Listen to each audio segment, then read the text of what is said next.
seja muito bem-vinda a mais um episódio do nosso podcast Doutora Cláudia SSN Cast.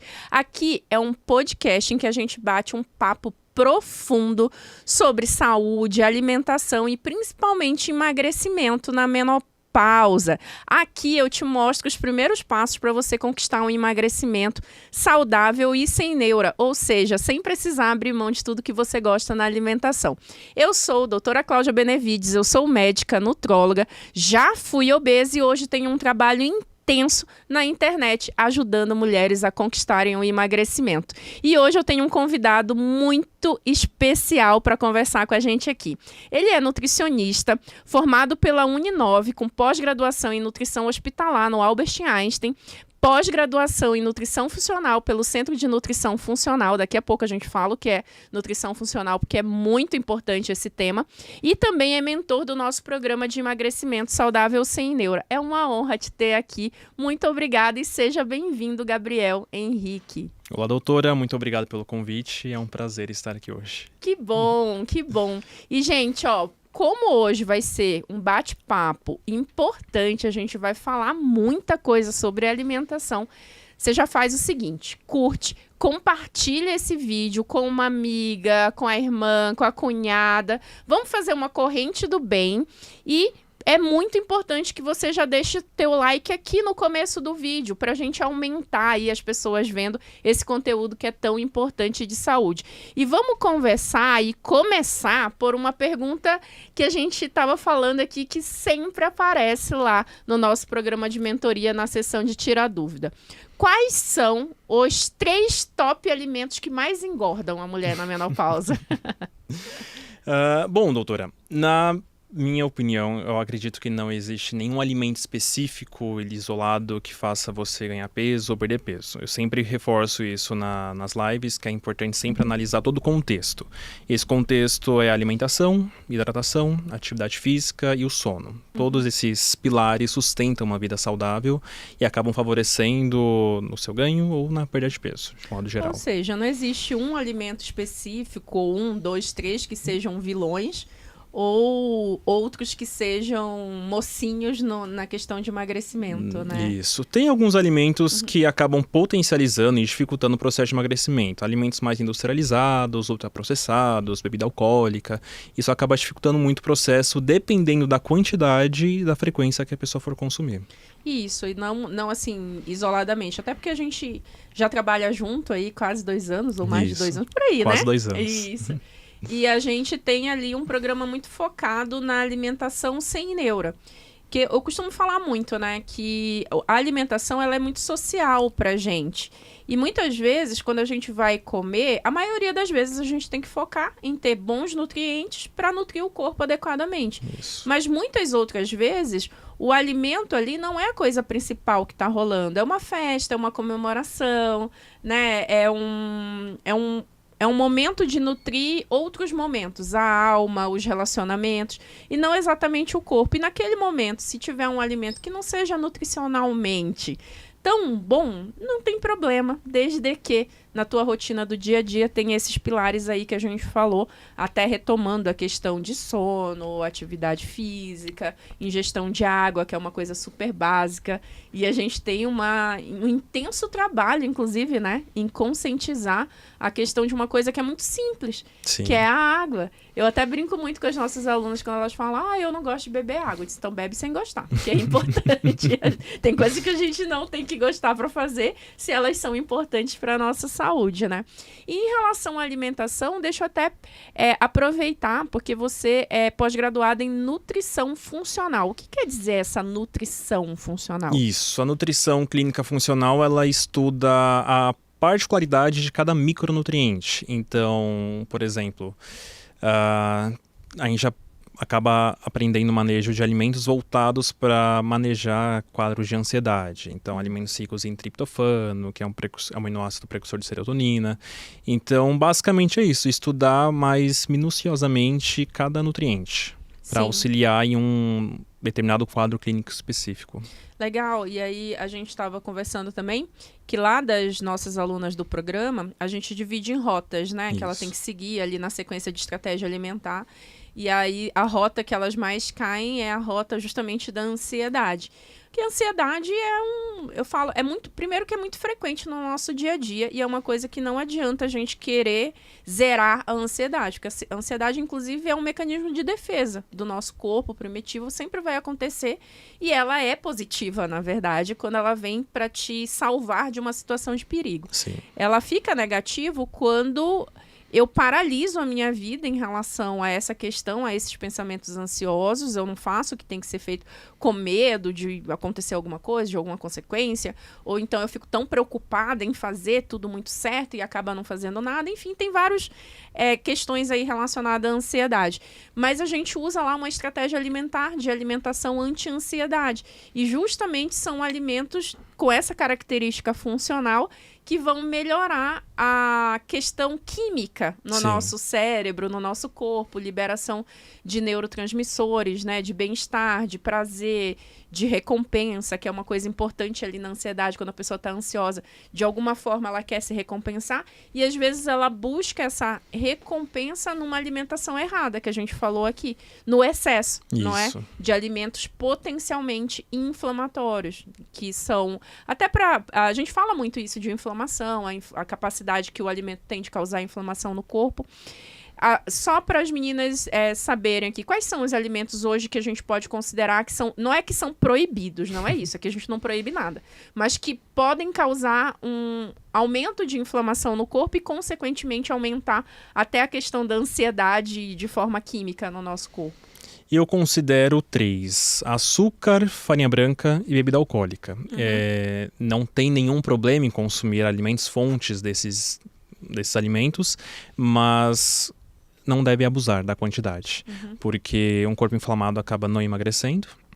Então, o ideal seria tentar trabalhar com estratégias, com alimentos que geram, que tenham uma função anti-inflamatória em pessoas que buscam emagrecimento.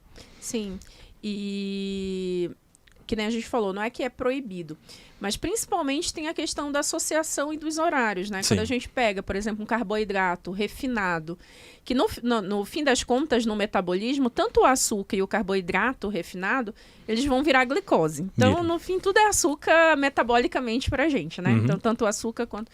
E às vezes o que muda é a afinidade do paladar. Tem gente que tem uma afinidade pelo paladar, pelo sabor doce, e tem gente que tem afinidade pelo sabor salgado ali da massa, enfim, da parte pizza, pães, mais pro lado do salgado. Mas no fim, metabolicamente, sempre acaba sendo uma necessidade do corpo com açúcar, com a glicose, certo? E aí, muitas vezes também é a associação.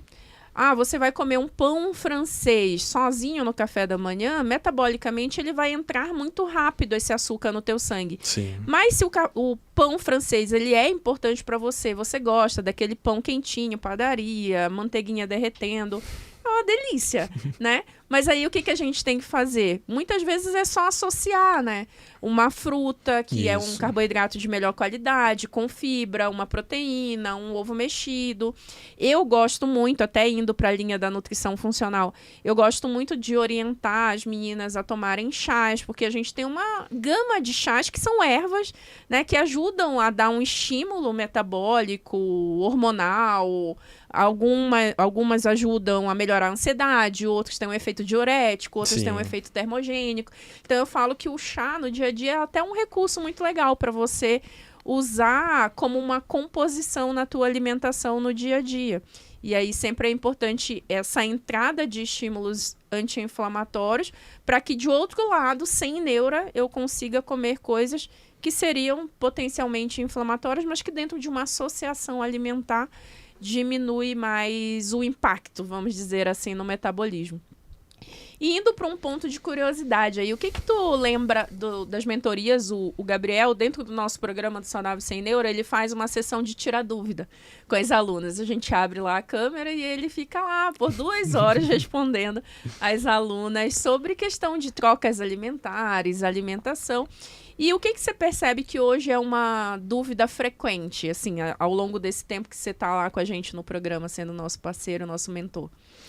As maiores dúvidas são em relação a se tal alimento ajuda a ganhar peso, a perder peso, a questão do quão ruim é manter uma ingestão frequente de açúcar no café, se é possível não consumir sucos todos os dias, pós-almoço ou pós-jantar ou nas 2 refeições. E manejos também para controle de ansiedade. Acho que essas são as principais dúvidas que sempre aparecem. Então, pegando alguma dessas, para a gente dar até de bônus para vocês, que são nossas seguidoras, vamos falar do açúcar no café. Qual é a tua posição? Qual é a tua opinião? Bom, voltando um pouco em relação a alimentos inflamatórios, o açúcar por si só ele é um alimento inflamatório se for consumido em grande quantidade e por fora da mentoria, quando eu realizo os atendimentos, eu sempre tento explicar para o paciente a importância de conseguir reduzir a ingestão de açúcar no dia a dia.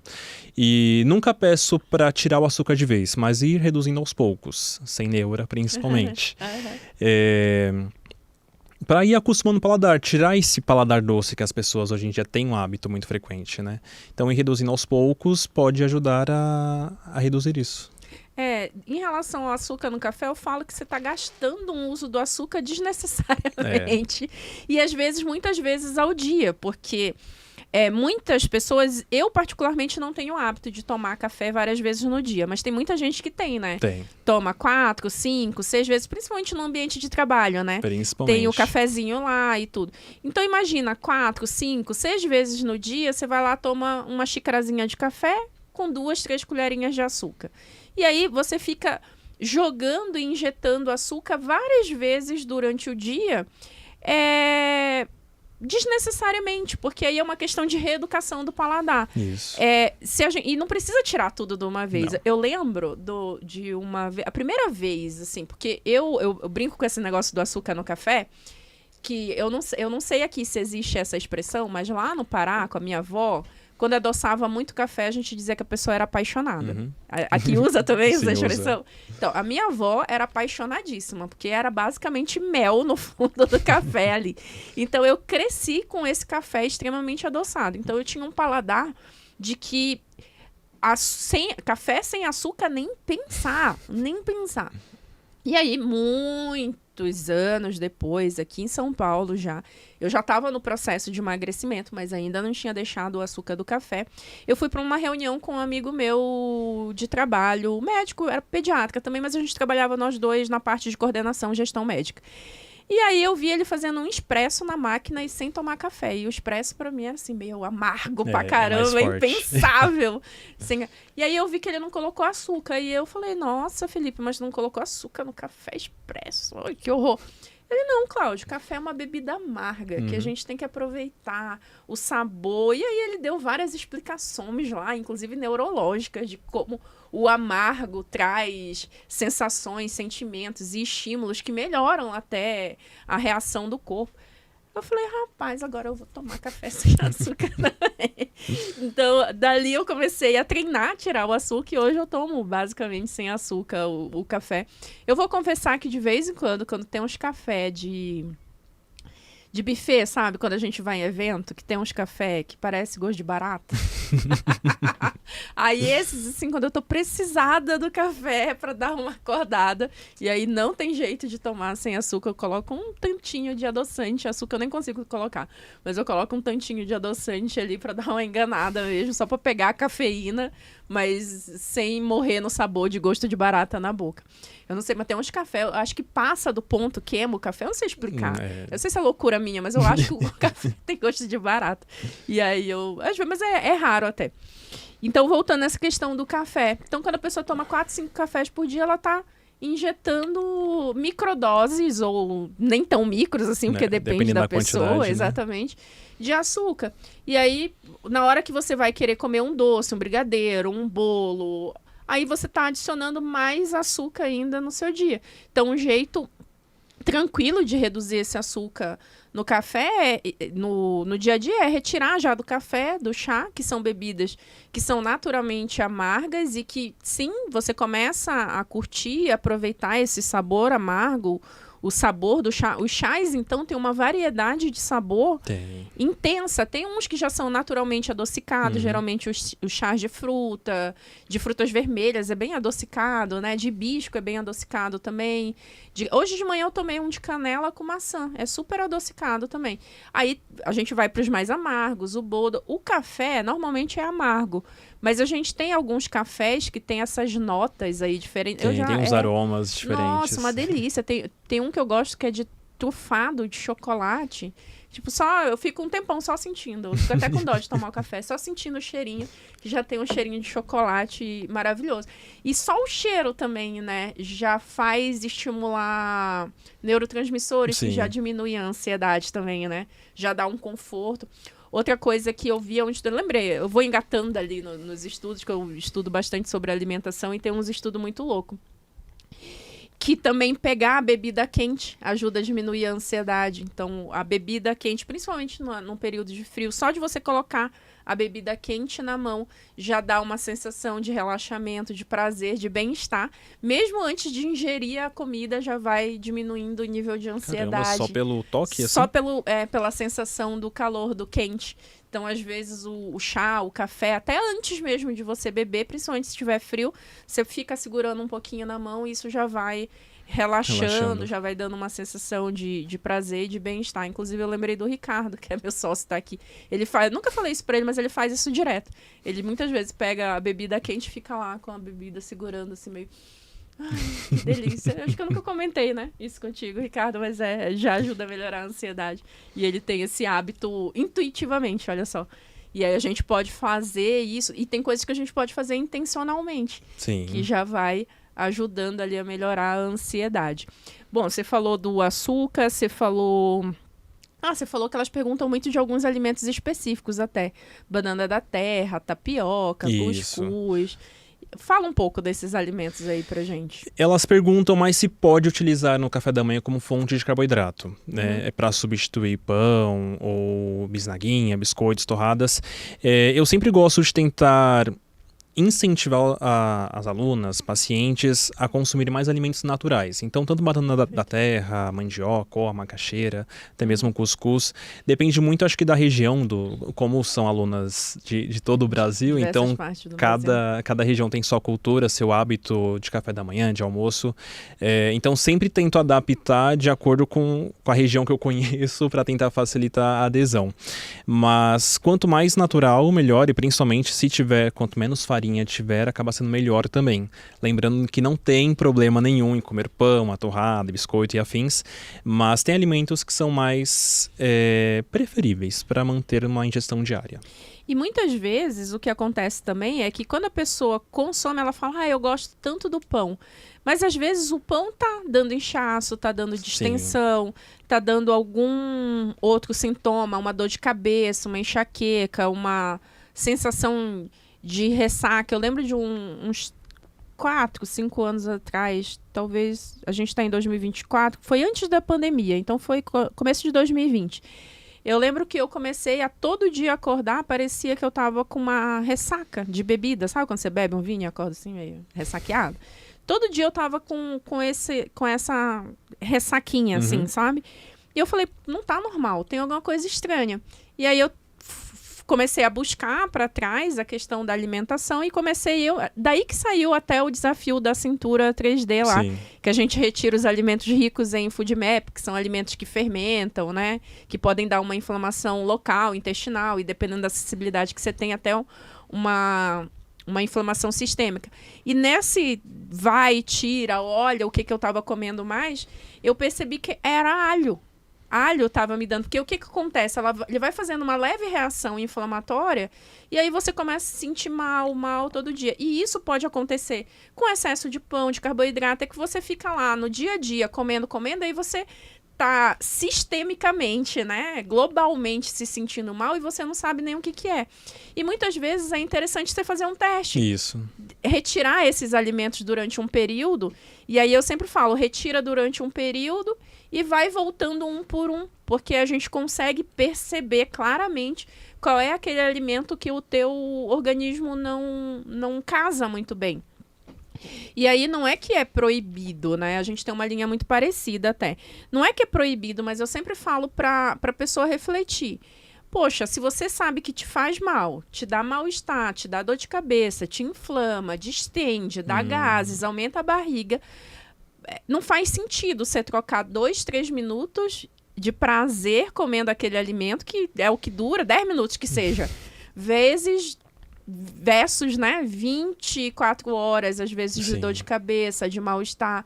Então, sempre coloca na balança, porque às vezes é muito curto o período que você tem de prazer comendo aquele alimento pelo preço que você paga depois, inclusive do impacto no emagrecimento, que nem a gente falou, né? Quanto mais inflamado um corpo... mais difícil é de emagrecer. Mais difícil é de emagrecer.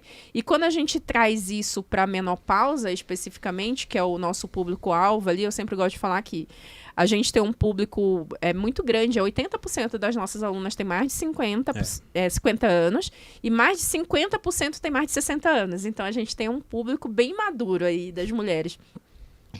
E o corpo muda, né? Muda. A questão do metabolismo mesmo, a forma que você metaboliza o alimento, a forma de distribuição de gordura no corpo, a velocidade do metabolismo, a produção de hormônios.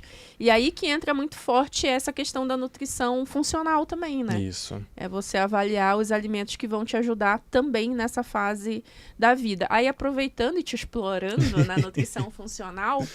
Tem alguns alimentos que seriam legais, assim, a mulher da menopausa, pensando na nutrição funcional, elas colocarem na rotina alimentar? Eu gosto muito da linha mais mediterrânea. Então, trabalhar com alimentos com gorduras boas, como azeite, abacate, sementes, oleaginosas principalmente, ajudam nesse processo anti-inflamatório, visando a questão de ansiedade, alimentos que são fontes, né, do aminoácido triptofano, leguminosas, a banana, o cacau, sementes e castanhas também. Eu sempre gosto de deixar ali durante a semana uma ingestão de 3 a 4 porções, pelo menos, para auxiliar tanto no processo anti-inflamatório, né, visando também a redução de gordura corporal, quanto nesse controle de ansiedade. E chás são sempre muito bem-vindos, tanto para a questão de retenção de líquidos, que acontece bastante também nessa idade, chás calmantes, mais para o período noturno. São esses os principais. Então, abacate, azeite, semente de chia, linhaça, abóbora, semente de girassol, feijão, lentilha, grão de bico, que são as leguminosas, desde que a aluna não apresente nenhum desconforto intestinal por conta da fermentação. O que mais? Dos chás, quais? Chás diuréticos que eu gosto de trabalhar ao longo do dia. Chá de hibisco, chá verde, chá de cavalinha, chá de carqueja, chás calmantes, mais para o período noturno, chá de camomila, erva cidreira, passiflora, chá de mulungu. Acho que são os principais. A gente tem uma gama de chás muito grande. E principalmente no Brasil, que a gente tem um país muito cheio de planta tropical. De vez em quando as alunas saem com chás também que a gente tem até que estudar, né? Porque precisamos. É bem regional ali, daquela região, algumas ervas e tudo mais.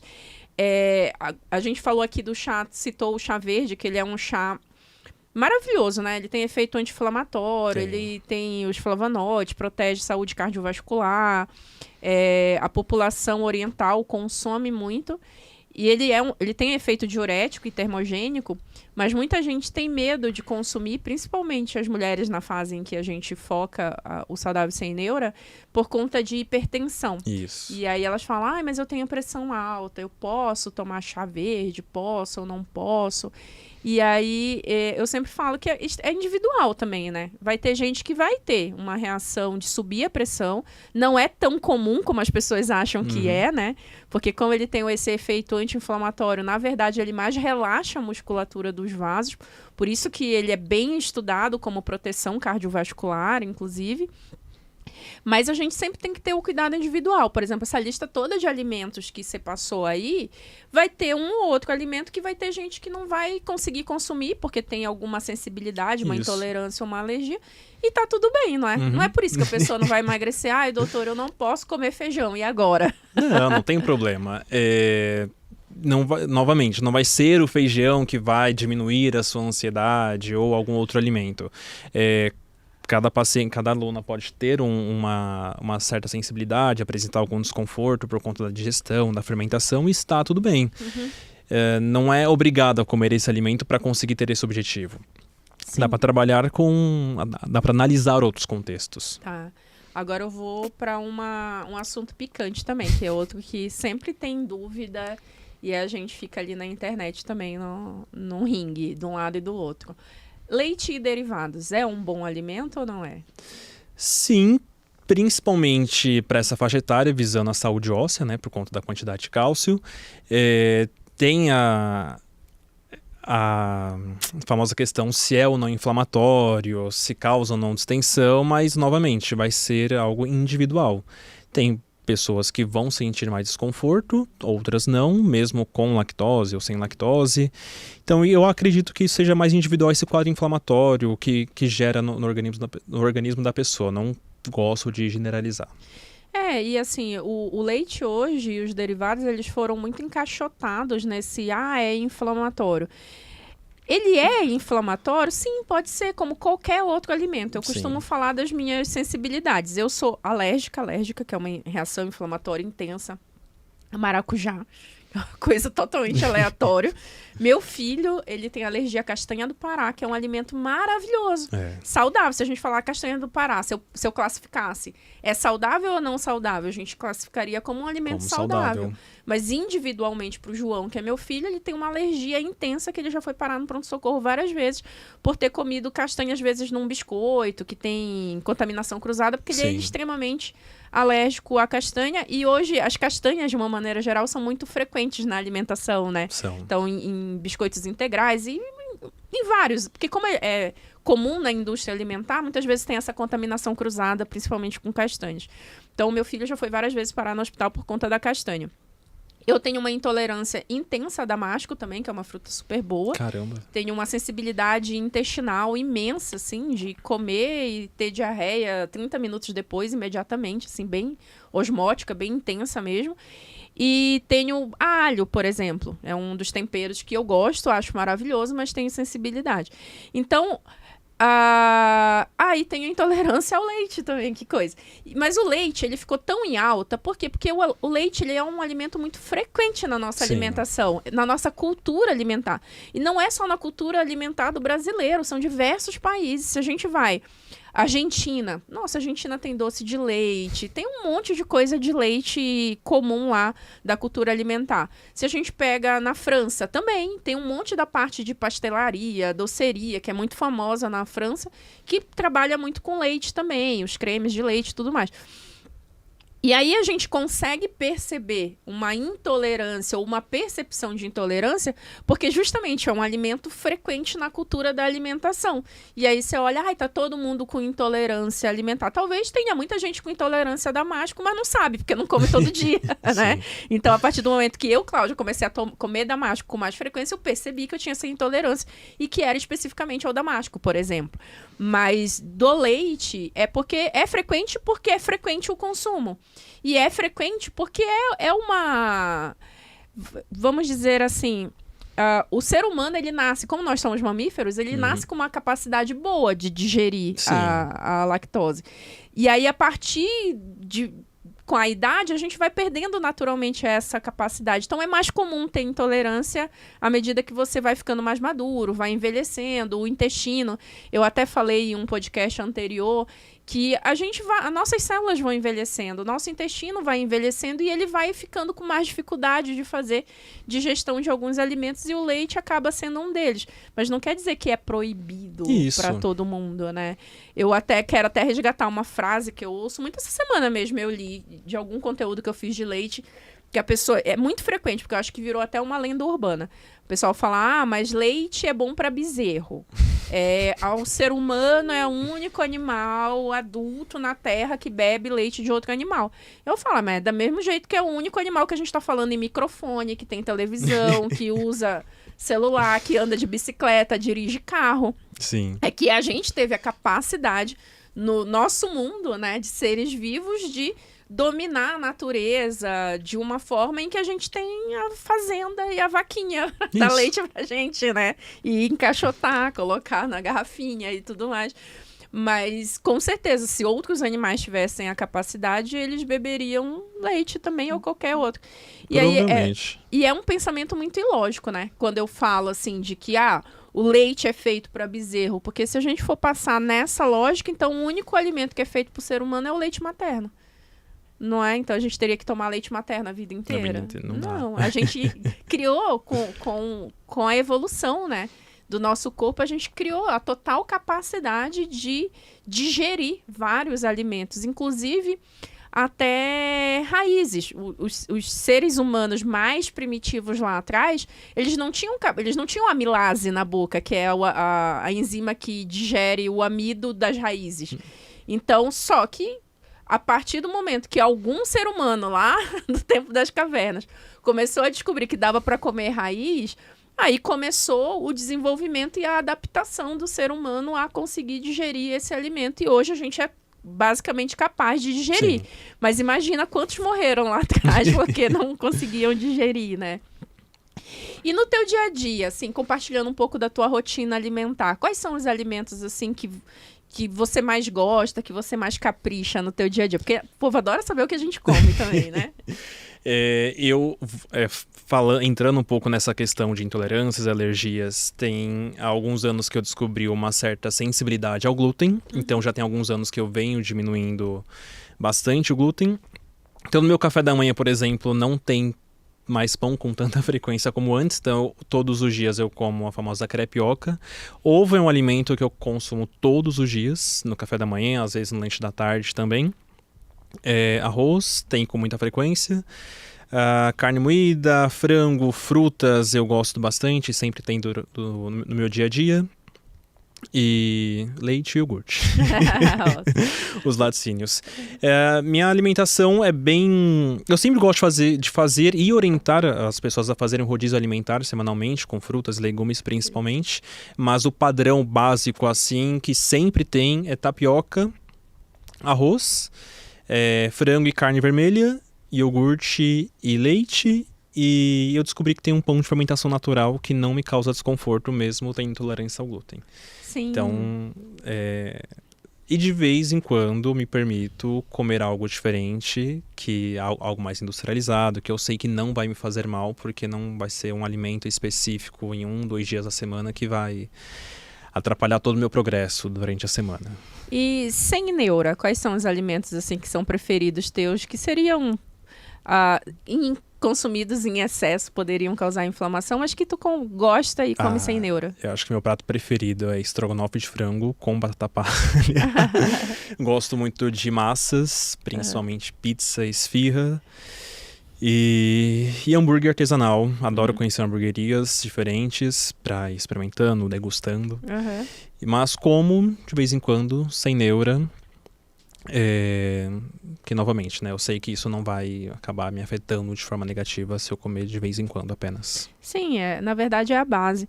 Eu gosto até de fazer uma comparação ali, que a gente com a alimentação é bem parecido com passar de ano na escola.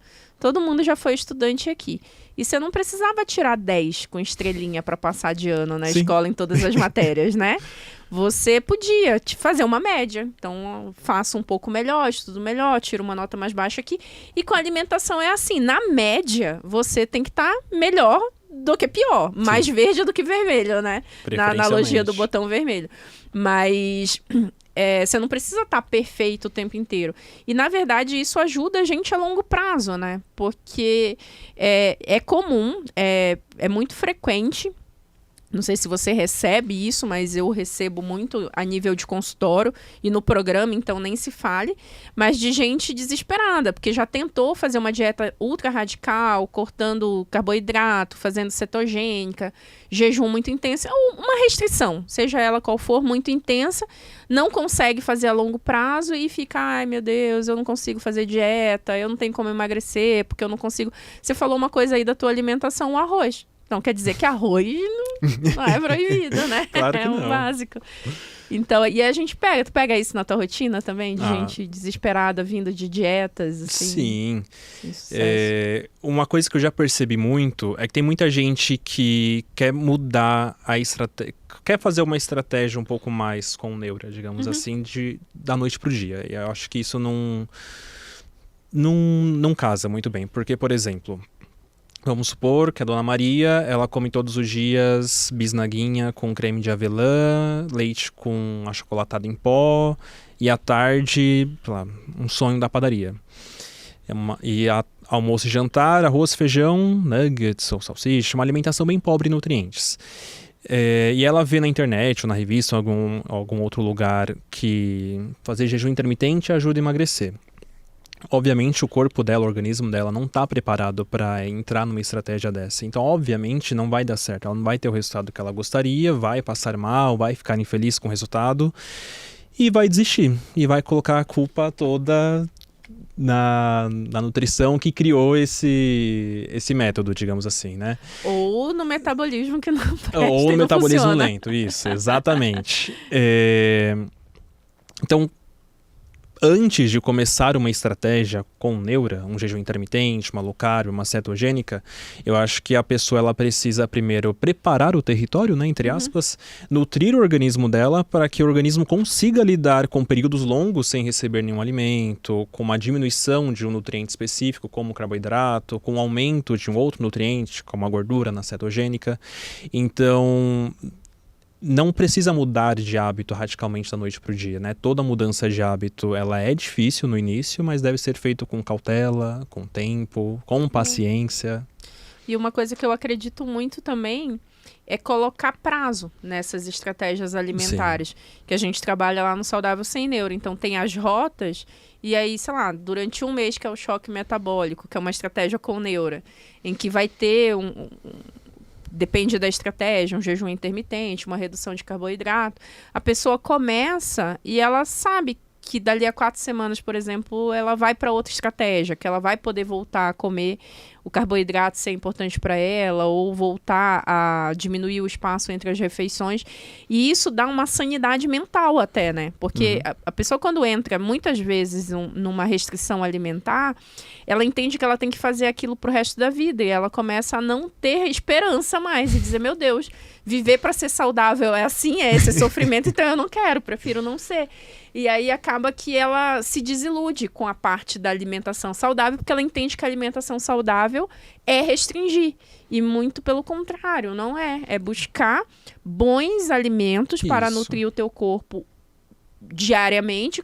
Você falou uma coisa que eu também falo muito com as alunas e com o paciente, que é variar a refeição, porque quanto mais você varia a fonte dos alimentos, mais chance de acertar você tem, né? Exatamente. Porque você está dando fontes diferentes por vários lugares diferentes, acessos diferentes, enfim.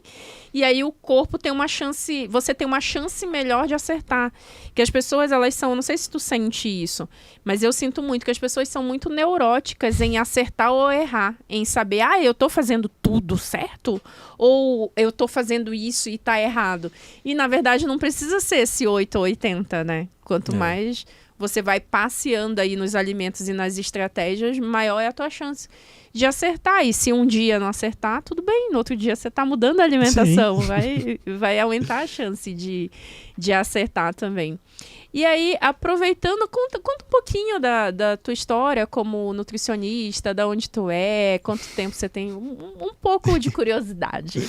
Certo, eu me formei em nutrição no final de 2018 e logo após a formação já comecei a trabalhar com atendimentos em uma clínica médica.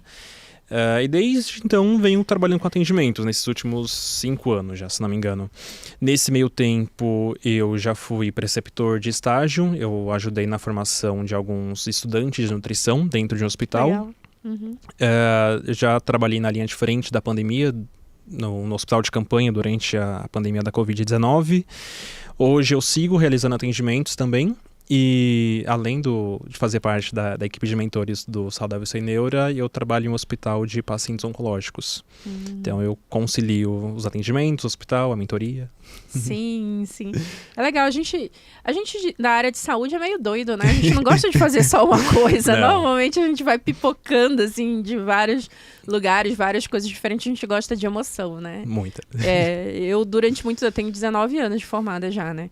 Eu já fiz coisas e mais coisas na minha carreira. Agora que eu tô mais sossegada, que eu tô realmente bem focada no projeto de ajudar mulheres no emagrecimento, focado mais nessa educação, na formação de aulas e tudo. Mas eu já fiz de tudo um pouco também.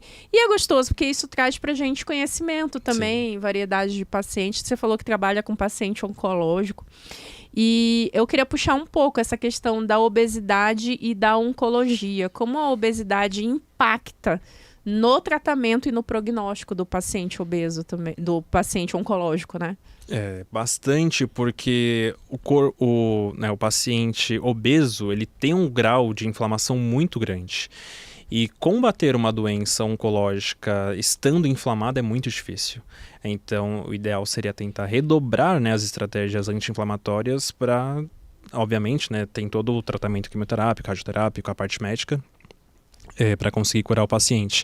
Mas a obesidade em si, ela atrapalha demais. Não só o tratamento para o câncer, mas outras doenças também, né? Diabetes, pressão alta, outras doenças crônicas não transmissíveis. Então é mais um motivo para as pessoas diminuírem a ingestão de alimentos que potencializam essa inflamação. Sim, eu puxei aqui um pouco da parte oncológica, porque de certa forma a gente fala muito da saúde cardiovascular e das doenças Sim. metabólicas, diabetes, gordura no fígado, infarto, AVC, trombose. Eu não sei, honestamente, se existe alguma pessoa que passeie pela internet que nunca tenha ouvido falar que a obesidade aumenta o risco dessas doenças metabólicas associadas. Mas pouca gente fala em relação ao paciente oncológico, ao câncer. Sim. Que a obesidade ela já está associada com o desenvolvimento de vários tipos, né, de tumores e tudo, principalmente do trato gastrointestinal, Sim. estômago, intestino, fígado, é bem frequente. Alguns cânceres de endométrio, por exemplo, também é associado à questão da obesidade, mas também em relação ao prognóstico, né? Quando um paciente tem diagnóstico de câncer associado a um quadro de obesidade, o termo técnico, que é a morbimortalidade, que seja a chance de complicação e de mortalidade, ela fica bem maior do que, por exemplo, a pessoa com o mesmo tipo de câncer, mas com um peso menor, né?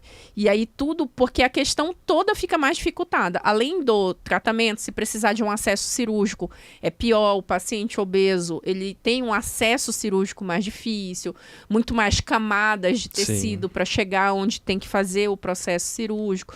O risco de uma complicação, de um distúrbio de sais no sangue e tudo mais, sempre fica maior o risco cirúrgico para um paciente que tem sobrepeso e obesidade.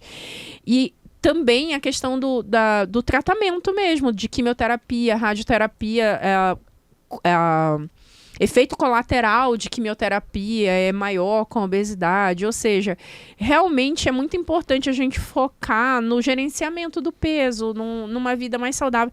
E as pessoas acham que é muito difícil emagrecer, e na verdade é muito mais difícil ficar doente e tratar da doença do que você no dia a dia fazer microações para conquistar uma saúde melhor, né? E muita gente acha que para conseguir emagrecer precisa comer menos ou passar fome.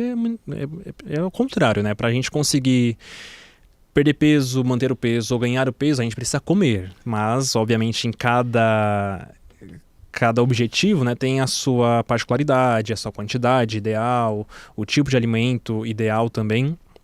E a ideia não é passar fome, mas se sentir saciado com o alimento que vai te fazer bem.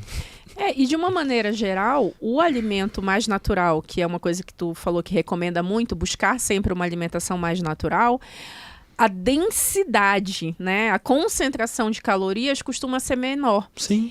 E aí, eu sempre falo, não é pra gente ficar contando caloria. Eu acho uma neurose total contar caloria. É muito difícil um ser humano passar um ano contando caloria, pelo amor de Deus. Todo dia ficar contando caloria, ficar contando ponto, pesando o prato, não sei o quê.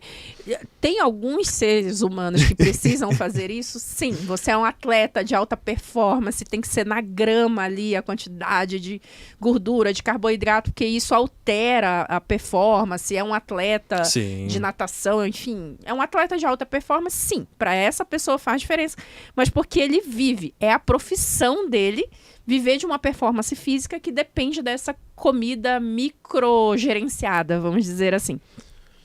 Mas o ser humano normal, do dia a dia, nós aqui, principalmente a mulher lá na casa dela, que já não tem muito tempo para fazer muita coisa, que ela já tá cheia de atividade, não precisa ficar contando caloria.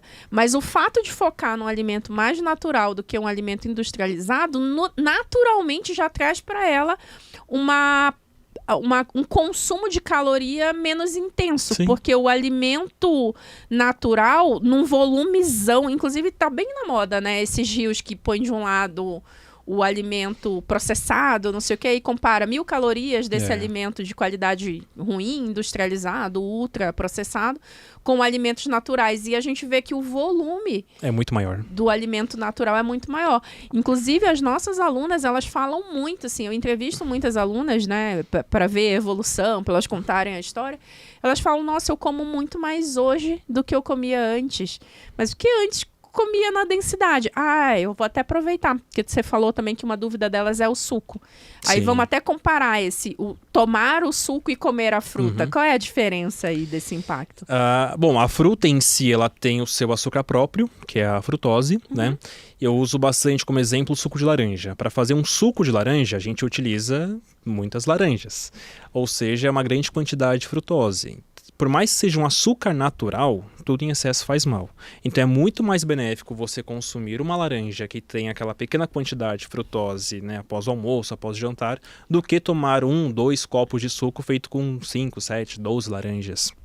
Que vai ter aquela bomba, aquele excesso de frutose em uma única refeição.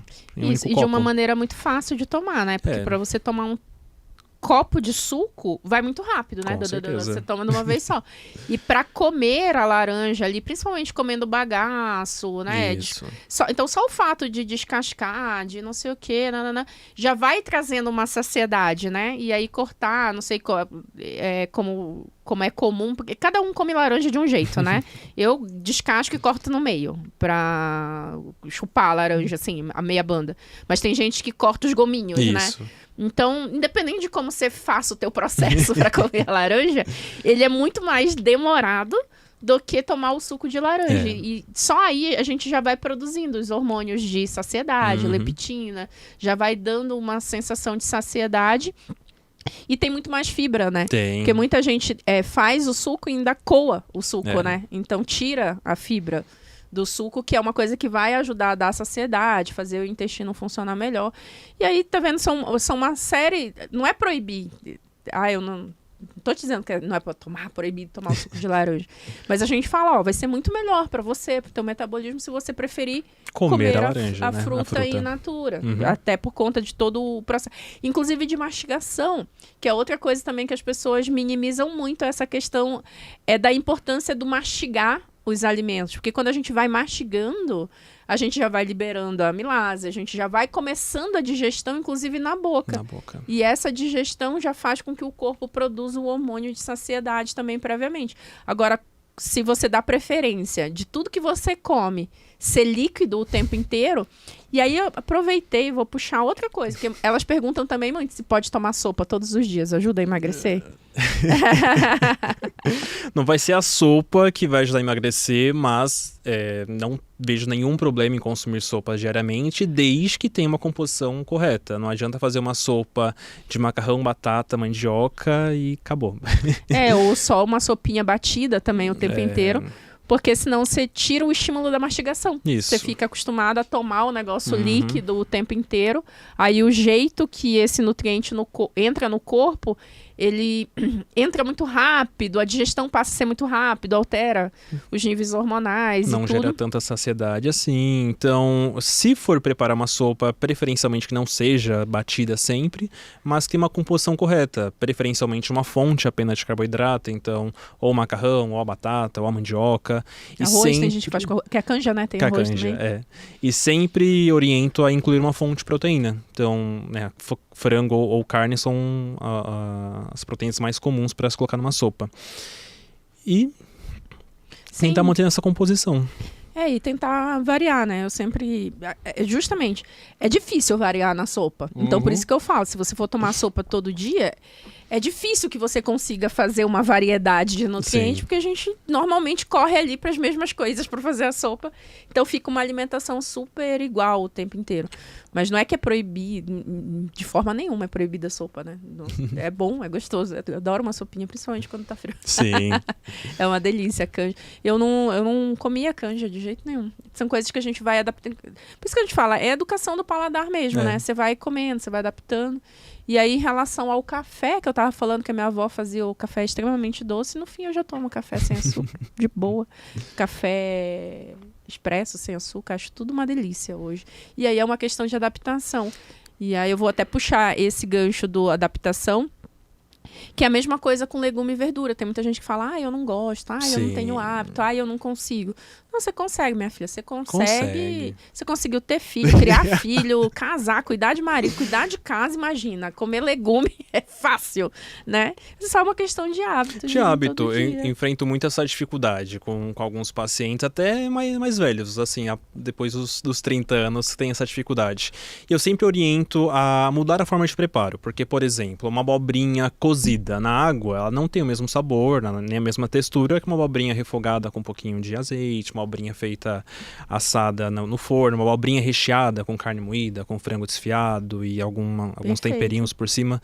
Então, o segredo tá na variedade, no preparo.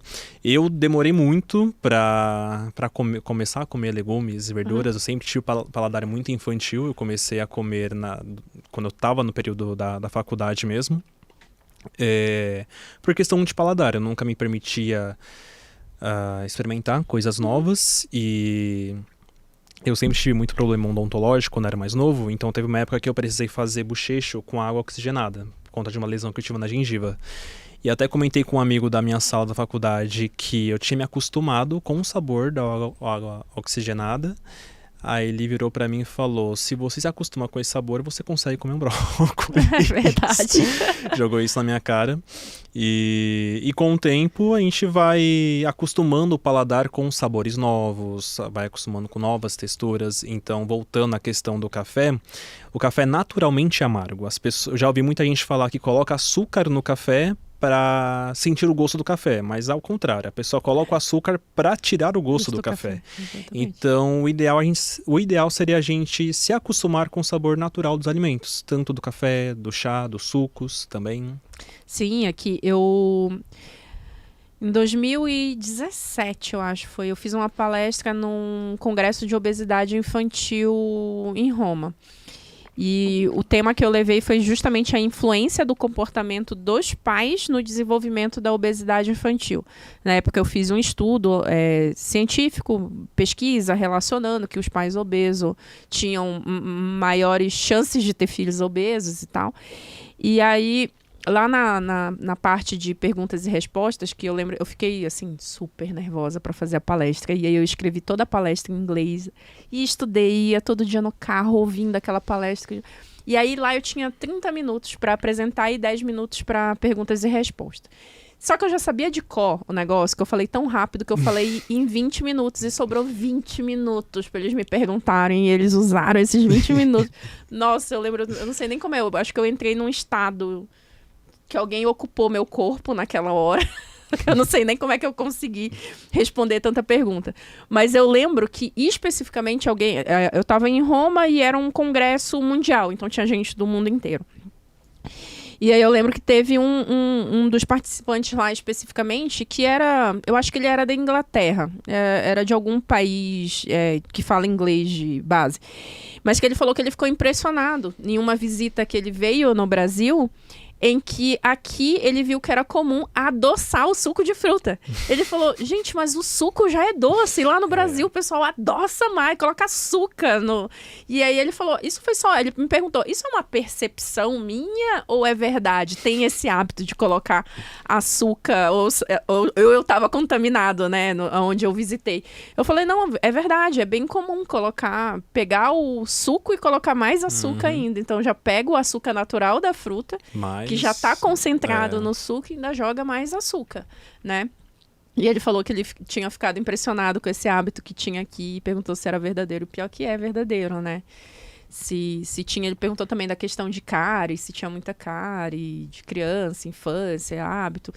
Foi um congresso bem legal, foi uma experiência bem maluca, assim, que eu vivi na minha vida, mas ao tempo bem gostosa, assim, que eu vivi uma experiência de estar ali como palestrante num congresso internacional e falando de como, e realmente, né, como a gente adulto, muitas coisas do que a gente tem de hábito ou não teve de hábito de alimentação na infância é só replicação daquilo que a gente viveu na nossa casa.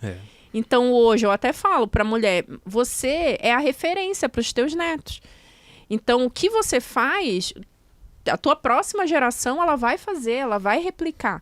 Então ter uma boa alimentação, cuidar da saúde, não normalizar a obesidade e o sobrepeso depois dos 40, dos 50, dos 60, vai fazer você ter uma próxima geração da tua família melhor, né? Você vai plantar bons frutos para a tua genética ali para frente, para a tua próxima geração. Então é muito importante esse papel que a gente tem também de referência na nossa família, né? Com certeza.